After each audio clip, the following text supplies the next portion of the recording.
WOC reader, and welcome back to my channel. Welcome to my May TBR video. So I don't even know why I'm sitting down to film this TBR, to be honest.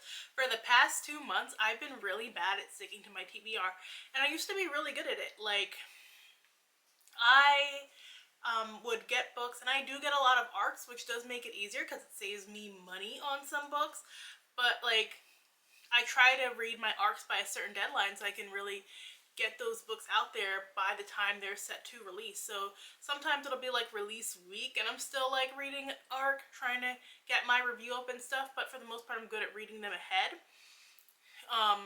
Lately it's just been a mix. Like, sometimes I'll have the ebook and then I'll want a physical book, or I'll have like ebooks and audiobooks, or like, it's very weird. Like, I'll be switching on what type of book I want to read at the moment. Like, me, for nighttime, I definitely want to be reading ebooks because I like to sit and read in bed.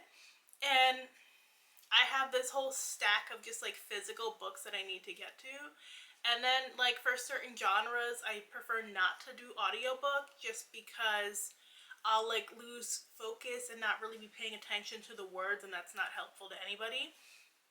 And then life has just been such a clusterfuck recently that it's just been really hard to get myself organized. So I'm trying, I'm doing my best, and I'm thankful to everybody who's sticking along with me on my journey and interested in hearing my thoughts on so many of these books.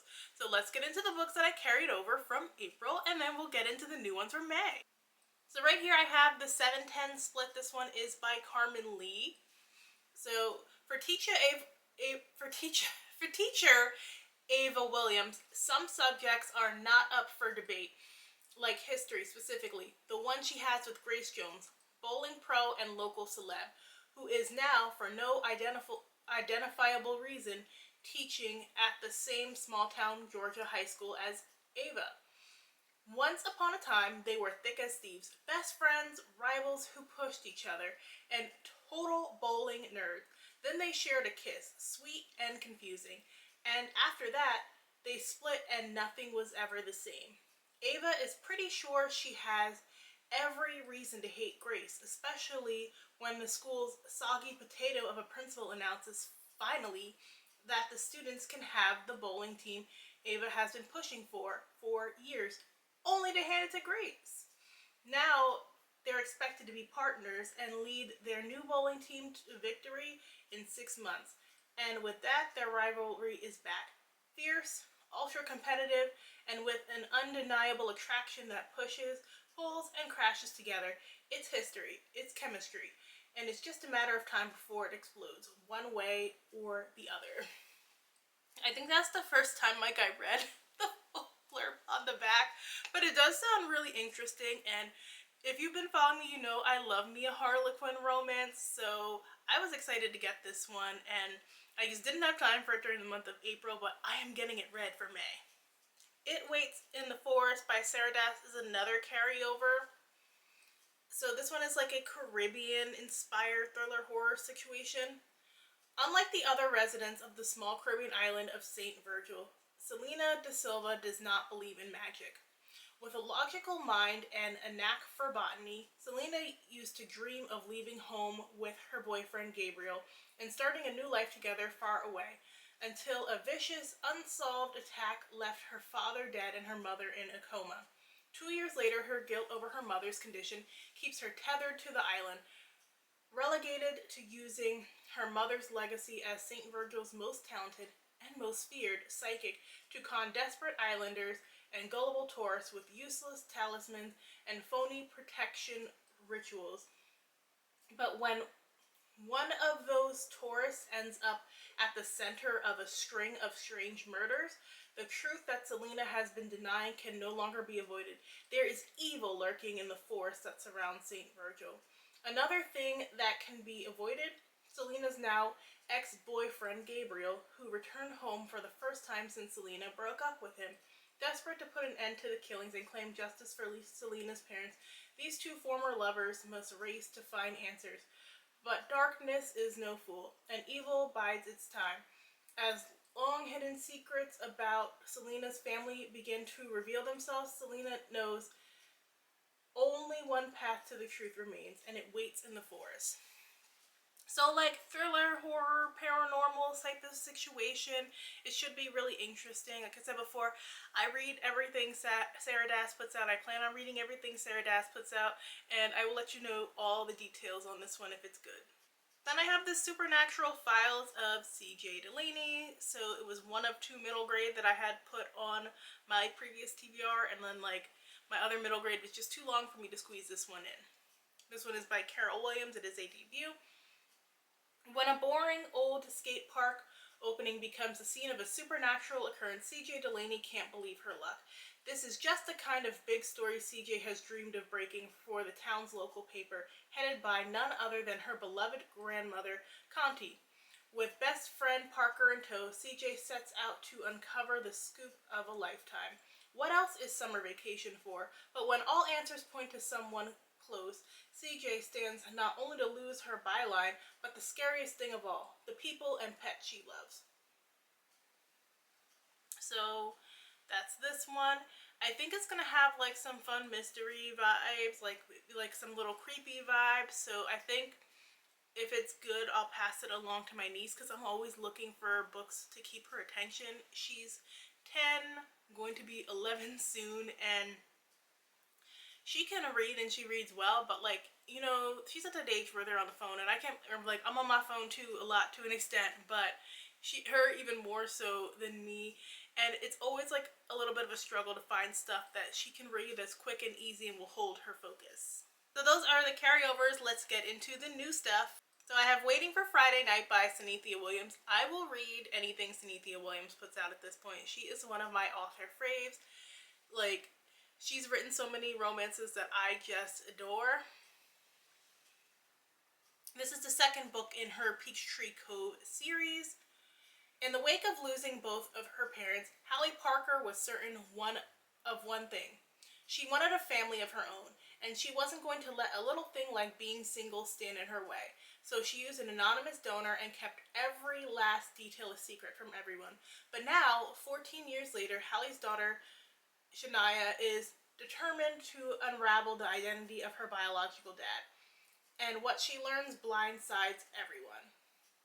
When Quentin Evans' pro football days come to an end, he was eager to begin coaching and teaching, and he's never looked back. But when Shania, a wide receiver on his team, reveals that she's his daughter, he's blown away. The one thing he refuses to do is walk away, even if Shania's strong-willed and gorgeous mother wants nothing to do with him. Hallie knows that once you let the cat out of the bag in a small town like Peachtree Cove, you're gonna have to do some damage control. But with Quentin suddenly popping up everywhere she turns, it's all Hallie can do to fight for the future she envisioned and the family she created. If only fate and the undeniable heat sparking between her and Quentin didn't have other plans. I love me a small town black romance, so definitely looking forward to this. I did enjoy the last one. I think I'm going to enjoy this one even more. Then I have Until I Met You. This one is by Amber Rose Gill, and she was one of the winners of Love Island. Now it's not on the cover, but this one is co-written with Nadine Gonzalez, who has written many a Harlequin romance. So it's a vacation romance, and Amber Rose Gill's father is from Tobago, and the Tobago setting was what made me want to pick this one up. So I picked this one up last year, and then I just hadn't gotten to it. So it was meant to be the holiday of a lifetime for Samantha. The launch of her travel blog, her best friend's wedding, and hopefully her own marriage proposal, until she finds herself on her way to Tobago single. Disillusioned with his corporate job on Wall Street, Roman is starting afresh in Tobago. He doesn't need a distraction, especially in the form of a free-spirited travel blogger. But something about Samantha intrigues him. As romance blossoms, Roman and Samantha must learn to risk their hearts. But when secrets are revealed, their new relationship is put in jeopardy. Now Samantha and Roman must decide what they really want. They came to Tobago to find themselves, but could finding each other be what they needed all along? So I need a fun, fluffy, light vacation romance. This one definitely fits the bill, and I'm going to have a lot of fun with this, hopefully, during the month of May. So then I have The Gifted Society by Tatiana White. And I actually received this one from the author. It is indie published. 16-year-old Alexia has a secret. She's a Varian, burdened with the gift of harnessing stars and shooting them through her skin. After watching her best friend Sarai get falsely accused of murder upon changing into a Varian, Alexia wants no one to know. She keeps her secret tight and close until an accident with her strange abilities critically injures her father, threatening the reveal of her identity. Alexia flees and goes on the run to avoid death row. While in transit, she meets Greta, a quirky antique shop owner who promises her safety with other variants in a realm called the Grove. Alexia is skeptical, but once she learns Rai has been kidnapped from prison and taken to the Grove to be sacrificed by Reveners, a secret society of Varian hitmen, she becomes intent on finding and saving her from another dire fate. Greta introduces Alexia to the Grove and her new home at Malvo Prep Academy and Sanctuary, a premier school for teens to study and hone their knowledge and skills. There, Alexia rooms with a pyrokinetic hothead who can't stop kissing her boyfriend and takes tours with her assigned campus mentor, a wisecracking, morphing teleporter named Kyle. With the help of her newfound friendships, Alexia delves deeper into the Grove's hidden history for clues on the present. All she wants is to find Sarai and save her, but the closer she gets to the Reveners, the more danger she and her friends are in. Alexia must decide if friendship is worth the wrath of war, suffering, and even worse, betrayal. So it sounds very interesting, fun magic school type of book. I am really curious for this one, and I have not checked any reviews yet, so I'm pretty much going in like blind. So last but not least, I have Rica, Baptista, A Week of Shenanigans. This one is by Costa. It's a chapter book, and I decided to pick this up because I've been reading a lot of chapter books just like the past year, trying to find different books that speak to my nieces. And what I'm doing now with one who is about to be 7, I will read some pages and then have her read some pages, and we'll switch on and off, and I'll help her with the words she doesn't understand, and that's what's pushing her to actually read, because we are in a literacy crisis.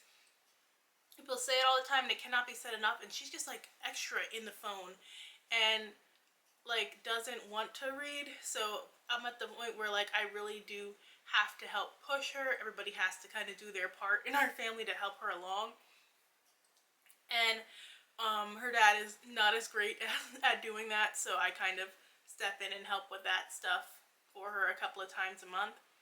So I think this will be cute, and it's always good to just introduce her to new stories with different children of different backgrounds. Like, Rica is Cape Verdean, which we don't really have any people from Cape Verde around here, but it's still good because you learn like pieces of different cultures you haven't been exposed to through stories.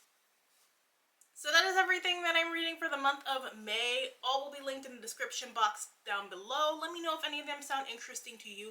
If you like this video, make sure and hit that like button. Thanks so much for watching, and I will catch you guys in the next one. Bye!